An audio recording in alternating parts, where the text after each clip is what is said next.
Hi guys, it's Lanikia.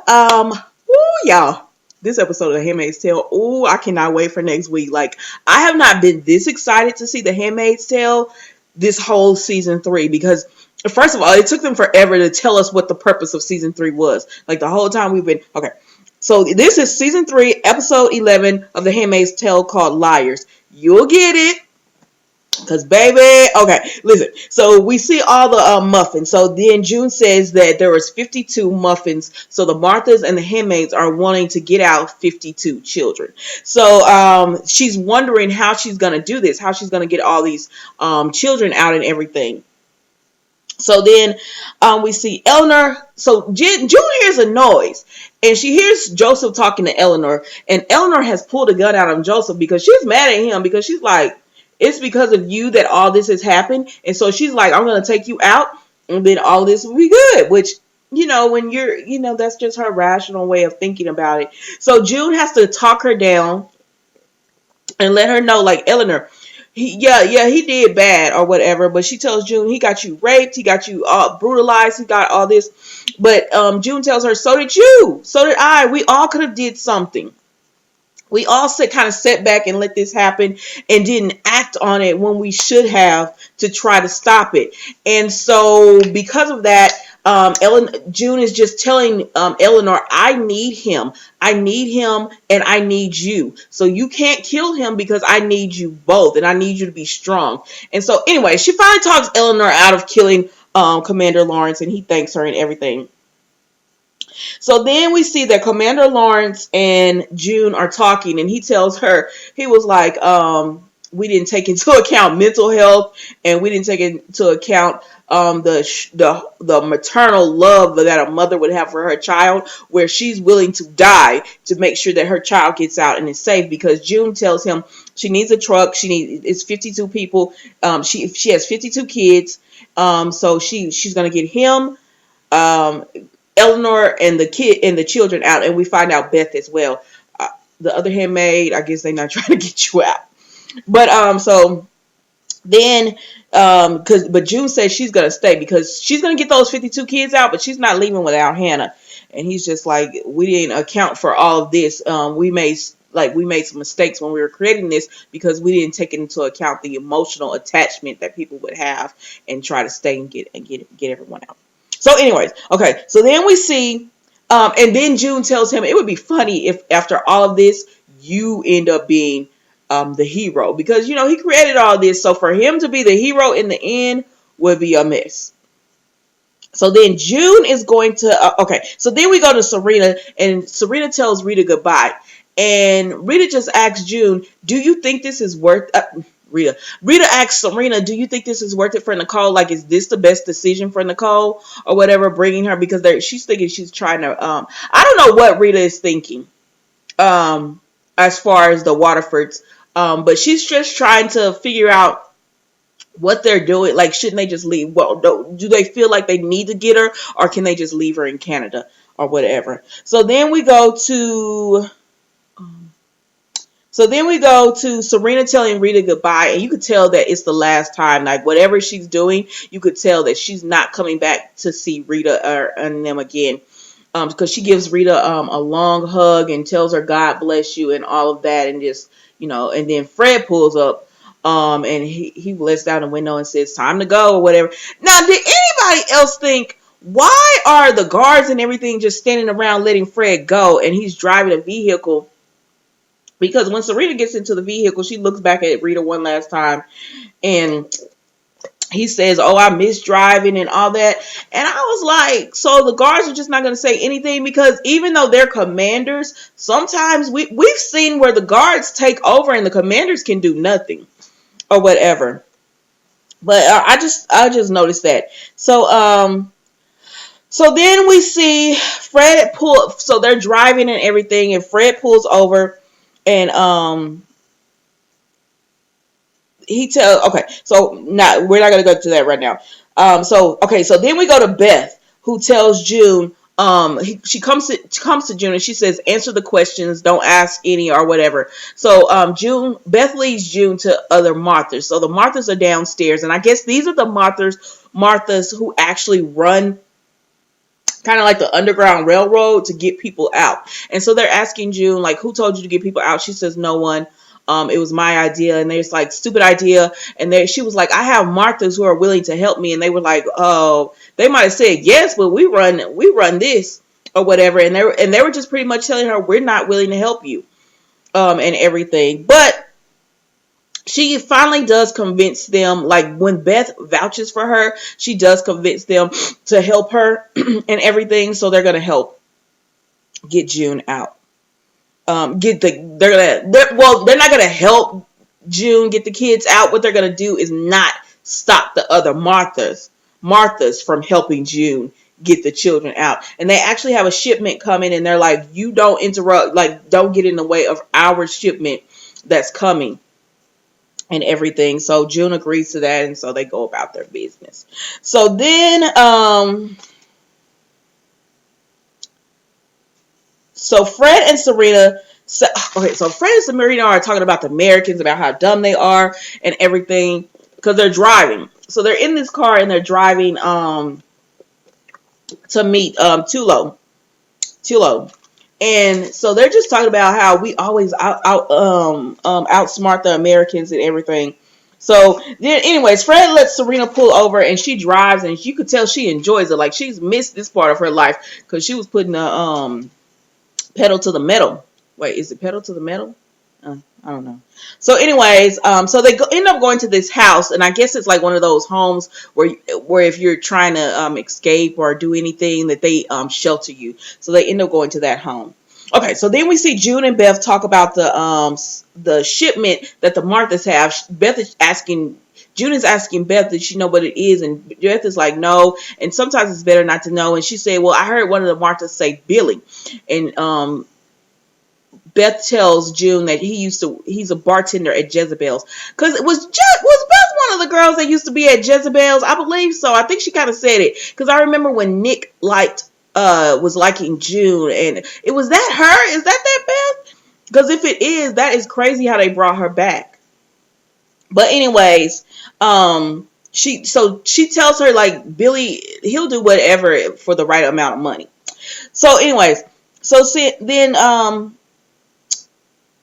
the other handmaid, the other Martha, brings down a tray, and the food is all on there, and they were like, oh, so she didn't eat today. And she said, oh, she never even picked it up. So June was like, where is Lawrence? Have you seen him? And they were like, no, maybe they're sleeping in.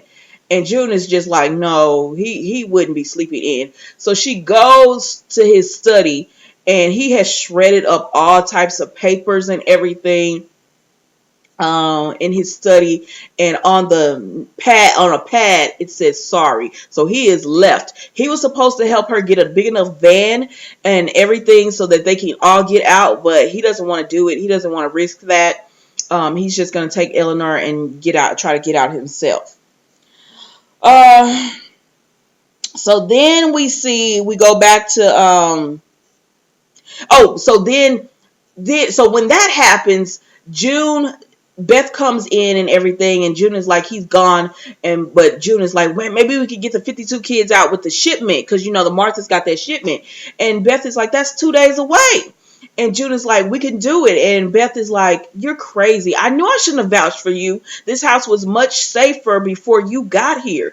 Now that you're here, like, this house is dangerous. So so she kicks both the Marthas out, because the other Martha came in talking about she's scared. She was like, both of y'all get out of here, because June has to think, think of what to do.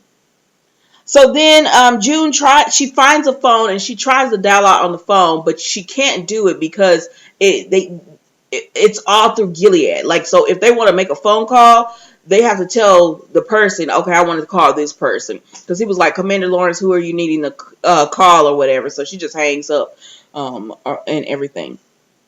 So then Fred and Serena. So then we go to Fred and Serena, and they're listening to the family sing their music. And then Serena gets up and she walks out, and they walk out into the woods, and they just start reminiscing about what life would be like if Gilead hadn't came true. And Serena was like, we used to live in this crabby little apartment. And Fred was like, I used to bring you chocolate croissants because I wanted to fatten you up so nobody would want you. And Serena was like, that's where I wrote my first book. What do you think how do you think we would be? And he tells her that he thinks she would have left him for another man that was fertile, that could have given her children. And she tells him he would be resentful towards her, and he would end up leaving her for somebody else. So in their fantasies, they're not even together because they know that they would each be resentful towards each other in their fantasies and end up leaving. But in both fantasies, they would end up leaving because she would be the one who is more successful. And I found that interesting. And so anyways, so she tells Fred, why did you take my writing away from me? And he said, I didn't realize I was going to be taking so much away from you by doing this. That's he tells her. And I'm like, Serena, don't do that I've just suffered, because you haven't been getting raped, and you haven't, well, I mean, you got your pinky cut off, but you haven't been dealing with stuff that the handmaids and the Marthas and the women in the colonies and all of them have been doing with. So I don't really feel that bad for her, about having to, about having to be a wife, because that is, if you have to be one of the women in this thing, that is one of the better women to try to be in this whole thing. Okay, so then we see so then Fred and Serena, we see they're laid down for the night, and she invites him into her bed because they've had this special moment and everything. So she invites him into her bed and everything. So then we see Lawrence is back, and he comes in and he's talking about, he had an attack of conscience, and June is like, you lying. You can't get out, and that's why you're back. And he said, nope, they got different checkpoints and things that you have to try to leave. And he says, and he doesn't think it's an oversight that he doesn't have those any longer. He was like, they're coming for me. Lawrence is breaking down, and I'm like, how did we go from last season, even the beginning of this season, where he's supposed to be one of the most powerful commanders, to him pretty much about to break down into a crying, sorry, excuse me, crying, squattering mess. Like he is like not keeping it together. And June is like, keep yourself together or whatever. So, I mean, that is what it is. She's like, you got to keep it together. Yet they might be coming, but they're not here yet. So, and I need you. So we're going to get these kids. Like, June's whole purpose is we're getting these kids out. She doesn't care if she dies doing it. But as long as the kids get out, she's fine with that. So, June gets Lawrence to take her to Jezebel. So she goes into Jezebel's because she wants to talk to Billy. And she goes in there. She's all dressed up. And I was like, where'd June get these clothes from? But anyways, so she goes and she talks to Billy. And she tells him, if you can get these 52 kids, Commander Lawrence and Bethel, remember, now mind you, she didn't say that other handmaid, and I was like, dang, sis. But if you would get them out, you would have all the artwork that Commander Lawrence has. And he was like, oh, that asshole, he went and rated all the artwork and everything that he could want. So Billy was like, no. He kept saying no because, that's a dangerous job. At first he was like, you're crazy. But he kept saying no, and then finally he tells her maybe. So she's about to leave Jezebel's when Commander Winslow says of Joseph. So he makes her go up to the stairs and everything. And he asks her, where's Lawrence? Lawrence brought you here? And she said, yes. And he was like, why? And she said, because he likes for fun. And he tells her, then why isn't he here having fun with you in one of these rooms? And she said, because he likes for her to do things and then come back and tell him, and you all have your kinks. And I don't know if he believed her or not, but he was like, well, let's give him something. Give you something to tell him or whatever. So June is trying to go back into her mind. She's trying to go inside of her head because she was like, you've done this before. And I guess it was different with Commander, what's his name? Commander Waterford. I guess it was different doing it with him because he was already raping her and everything. And she was just trying to survive. Now she doesn't want to sleep with another man. So she's just trying to go inside of herself and do this with him, but she can't do it. So she kicks at him, and I guess he thinks she's like it's exciting. So he punches, he grabs her or whatever, and she kicks at him again, and he punches her, and then they just start fighting and everything. And she was getting him, but I mean he is a man and he was more powerful than her. So he when they fell on the floor and everything because they were tussling, he's got her by the back of her head and he slammed her down, and then he flipped her over and he was trying to rape her, but she was able to get this pin, and she just starts stabbing him. And at first she's trying to stab him in the heart, and I guess it's not deep enough, so she started stabbing him on the sides. And you could hear that, then he finally kind of falls off of her. And once he does that, she gets up and she gets like this, how they have like, it's like how on a mantle they'll have that statue thing. Well, she gets like this statue and she's raising it above to hit him because she's going to kill him because like there's no other way she can survive this. And he tells her, think about his children or whatever. Like, what does he tell her? Y'all wrote it down.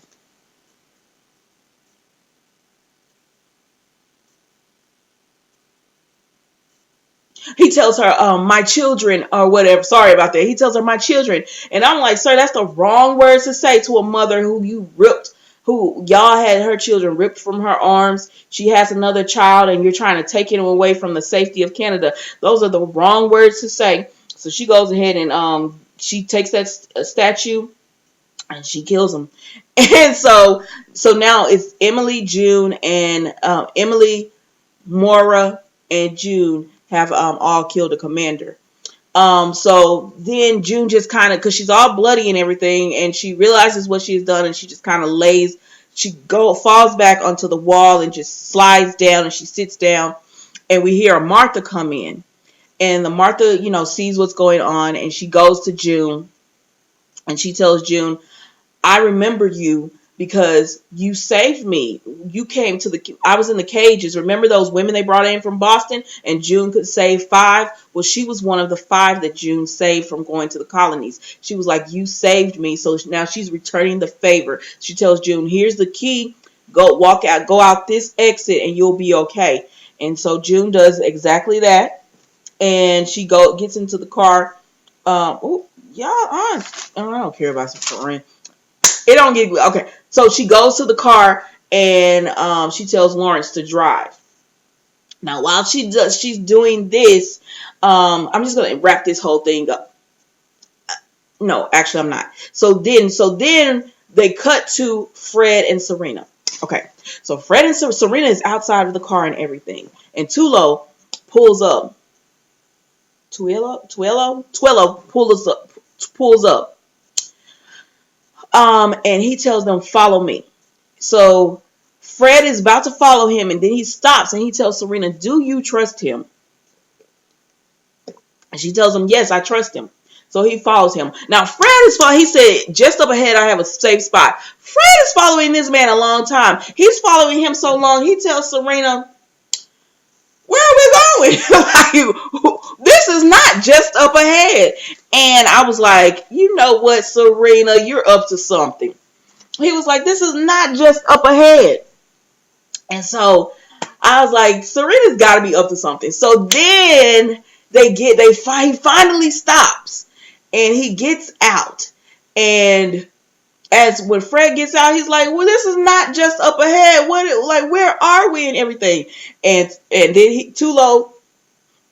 Tuello starts reading like that he was under arrest, and all these army men and everything come out because he has crossed over to Canada. And I'm like, Fred, how could you not, like, I'm not mad at it, but I'm like, Fred, how could you not know that you had crossed over to Canada? Like, this doesn't even make sense. But I'm here for it because it gives a different aspect to this whole storyline or whatever. Because you have to kind of think that if they're going to end this soon, then they're not going to be able to, I don't know.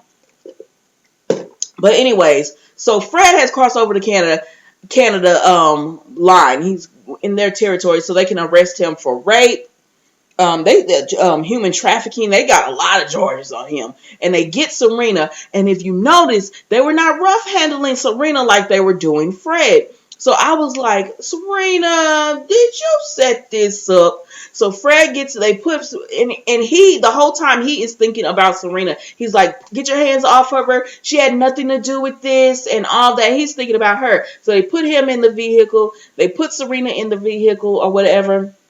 And that's how it ends with them. And so then we see June. So then we see June is at home and she's waking up. She still has on her bloody clothes from that she wore to Jezebel. So she's waking up and she's getting all cleaned and everything. She has her bruises, but she's getting all cleaned and everything. And we see the Marthas. We actually see how these Marthas work, because like they do the things that nobody wants to do. So they're doing all the laundry, they're doing all the the trash, the cleaning, all the things, like they're the slaves, maids. So they're doing all that. So they clean that room up. They get rid of all of the evidence that he was there. And we don't see the body at this point, but we see they make the bed, they clean up the walls, they get rid of the statue. They clean up the statue, they get rid of the pin where June stabbed him. They clean up the carpet where the blood was. They clean this room spotless, and then they put the little candy on the bed, and then they leave the room. So then we see, like, you know how when you're at the housekeeping, they have the big laundry bucket, like, that's on wheels. So they're rolling this laundry bucket and they're about to do laundry. But before they do laundry, they go to the furnace and we see that Commander Winslow, it has been, of course, killed by June. So they roll him out. The Marthas pick him up and pretty much cremate him. They put him in this furnace and he burns up. So they pretty much cremate him, and they get rid of, clothes and all. He's gone. Then they wash the sheets and everything, and it is like nothing ever happened. And then we see Lawrence goes to June, and he gives her a gun, and he tells her they're going to be coming for him. And I'm like, Lawrence, get your stuff together. He's like, they're going to be coming for us. And I'm like, only if somebody tells them that June was there, or they got cameras or something that says June was there. Otherwise, these Marthas have taken care of it.